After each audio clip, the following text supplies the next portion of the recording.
All right. Hi guys. So our topic is dying declaration. देखिए, dying declaration जो है वो सेक्शन 26A BSA में आता है, लेकिन वो समझने के लिए छोटा सा इंट्रो समझ लेते हैं। 26 और 27 BSA दोनों की एक कॉमन हेडिंग है, और वो ये है कि statement by persons who cannot be called as witnesses. अगर मैं विटनेस हूं तो मैं आऊंगा कोर्ट में, बयान दूंगा, मैं बोलूंगा जज साहब मैंने देखा है इनको चोरी करते हुए, या फिर मैंने देखा है इनको मर्डर करते हुए। तो नॉर्मल तरीका तो यही है कि विटनेस कोर्ट में आके अपनी बात रखेगा। लेकिन कई बार जो विटनेस है जिसने एक्चुअल क्राइम होते हुए देखा है, वो बाद में कोर्ट में नहीं आ सकता। लेट्स से कि वो उसकी डेथ हो गई है, या फिर वो पागल हो गया है। तो there can be many reasons जिसकी वजह से जो विटनेस था अब वो कोर्ट में आके बयान नहीं दे सकता। तो विटनेस ने अगर पहले कोई बात कही होगी, पहले कोई स्टेटमेंट दिया होगा, तो उस स्टेटमेंट को यूज करते हैं हम आज का केस डिसाइड करने के लिए। नॉर्मली तो ये होना चाहिए था कि उसको कोर्ट में आना चाहिए था और वो बयान देता, लेकिन अगर वो जिंदा ही नहीं बचा, अगर वो पागल हो गया, तो उसका कोई पुराना स्टेटमेंट है उसको यूज करेंगे हम केस को डिसाइड करने के लिए। और उसी कड़ी में आता है हमारा 26A BSA, जिसे हम बोलेंगे डाइंग डिक्लेरेशन। देखिए, अब डाइंग डिक्लेरेशन में क्या होता है, एक बंदे ने स्टेटमेंट दिया। अब स्टेटमेंट किस चीज का दे रहा है? Cause of his death. यहाँ पे हिज भी लिख लेते हैं, कॉज ऑफ हिज डेथ। वो अपनी ही डेथ का कॉज बता रहा है। जैसे बहुत सारी मूवीज में नहीं होता कि एक बंदा मर रहा होता है और अपने दोस्त से बोलता है कि देखो भाई, मुझे इस बंदे ने मारा है, तुम्हें मेरी मौत का बदला लेना है। तो वहां पे उसने कॉज ऑफ हिज डेथ साफ साफ बता दिया कि किसने मेरी जान ली है। उसके अलावा ये थोड़ा सा कॉम्प्लेक्स हो जाता है, transaction which led to his death. कई बार आपको खुद नहीं पता होता कि इस ट्रांजैक्शन में उस बंदे की मौत हो जाएगी, लेकिन फिर भी अगर आप एक ट्रांजैक्शन भी बताते हो तो वो भी डाइंग डिक्लेरेशन हो जाता है। अभी कुछ समझ नहीं आया होगा, इस एग्जाम्पल से सारा कुछ क्लियर हो जाएगा। ये एग्जाम्पल भी है और हमारा लैंडमार्क केस भी है, पकला नारायण स्वामी वर्सेस एम्परर, 1939 का पुराना केस है। देखते हैं इसमें क्या हुआ। देखो भाई, एक आंटी थी जिसका अपना नाम नाम रखा है लोन लेने वाली आंटी। तो इन्होंने एच से, ये HW का मतलब हस्बैंड और वाइफ है, इन्होंने एच से बहुत सारा लोन ले रखा था। 1939 का डिसाइडेड केस है, 3,000 रुपए लोन ले रखा था। अब ये लोग अपना पैसा वापस मांग रहे हैं, आंटी दे ही नहीं रही है।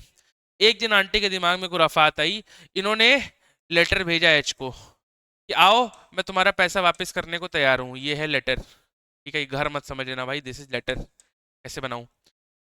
अब हस्बैंड, ये एच बड़ा खुश हुआ कि यार देखो मेरा पैसा वापस मुझे मिलने वाला है। इसने अपनी वाइफ को बताया कि देखो भाई, मुझे सारा पैसा मेरा वापस मिल जाएगा। इसने लेटर दिखाया, और बहरामपुर में रहती थी आंटी, तो वहां के लिए निकल गया पैसा लेने के लिए। कुछ टाइम बाद इस एच की बॉडी एक बक्से में टुकड़े में कटी मिली थी। अब बाद में भाई कई सारे एविडेंसेस मिले कि आंटी ने, जो दिखा रहे थे कि आंटी ने ही इसका जरूर मर्डर किया है। एक एविडेंस में मामला फंस गया कि जो हस्बैंड ने बताया था ना अपनी वाइफ को, दिखाया था लेटर और बोला कि देखो आंटी मुझे बुला रही है बहरामपुर, और बाद में बहरामपुर में उसकी लाश मिली। तो जो उसने ये बताया था कि आंटी मुझे बहरामपुर बुला रही है, ये देखो लेटर, पैसा वापस करने के लिए, क्या वो बताना डाइंग डिक्लेरेशन होगा या नहीं होगा? अब देखो, फिट करके देखते हैं इस एग्जाम्पल में। जो उसने अपनी वाइफ को बताया, तो क्या उसने कॉज ऑफ हिज डेथ बताया? कॉज ऑफ हिज डेथ उसको तो ये खुद ही नहीं पता था कि बाद में उसकी डेथ होने वाली है। जब तुम्हें पता रहेगा तब तो बताओगे। तो जब उसे खुद ही नहीं पता था कॉज ऑफ हिज डेथ, तो वो कैसे बताता? तो कॉज ऑफ डेथ तो नहीं था। लेकिन दूसरा टेस्ट क्या है? Transaction which led to his death. तो उसने एक ट्रांजैक्शन बताया जिसमें अल्टीमेटली उसकी जान चली गई। क्योंकि यहाँ पे ट्रांजैक्शन कैसे शुरू हुआ? आंटी ने लेटर लिखा, उसने उस लेटर को पढ़ा, अपनी वाइफ को दिखाया कि देखो मेरे पैसे मिलने वाले हैं, उसके बाद बहरामपुर के लिए निकल गया। तो ये एक पूरा ट्रांजैक्शन है। अगर आपको कॉज ऑफ डेथ नहीं पता, लेकिन अगर आपने ट्रांजैक्शन भी बता दिया ना, एक छोटा सा पार्ट उसका, तो वो भी डाइंग डिक्लेरेशन होता है। और इस तरीके से जो उस हस्बैंड ने अपनी वाइफ को दिखाया था कि ये देखो लेटर, देखो आंटी मुझे बुला रही है पैसे के लिए, तो भले उसको कॉज ऑफ डेथ नहीं पता था, भले उसको नहीं पता था कि उसकी जान जाने वाली है, लेकिन एक ट्रांजैक्शन भी अगर उसने बता दिया तो फिर वो डाइंग डिक्लेरेशन हो जाता है। तो it was a good evidence, dying declaration एक बहुत अच्छा एविडेंस माना जाता है, और आंटी का कन्विक्शन हो गया। अब इसमें कुछ चीजें ध्यान रखने वाली हैं। सबसे पहली, कि डाइंग डिक्लेरेशन में डेथ होना जरूरी है। फॉर एग्जाम्पल, अगर मैं स्टेटमेंट दूं, फॉर एग्जाम्पल अगर मेरे दोस्त ने मुझे खाने पे बुलाया, उसमें जहर मिला है, मैं खाने के लिए गया, उस खाने को खा लिया, मरा नहीं। तो मैं कितना भी स्टेटमेंट देता रहूं वो कभी भी डाइंग डिक्लेरेशन नहीं होगा। दूसरा, जब ट्रायल चल रहा होगा ना, तो उसमें ये सवाल खड़ा होना चाहिए कि डेथ कैसे हुई, तभी जो उस चीज का आंसर करेगा वो डाइंग डिक्लेरेशन होगा।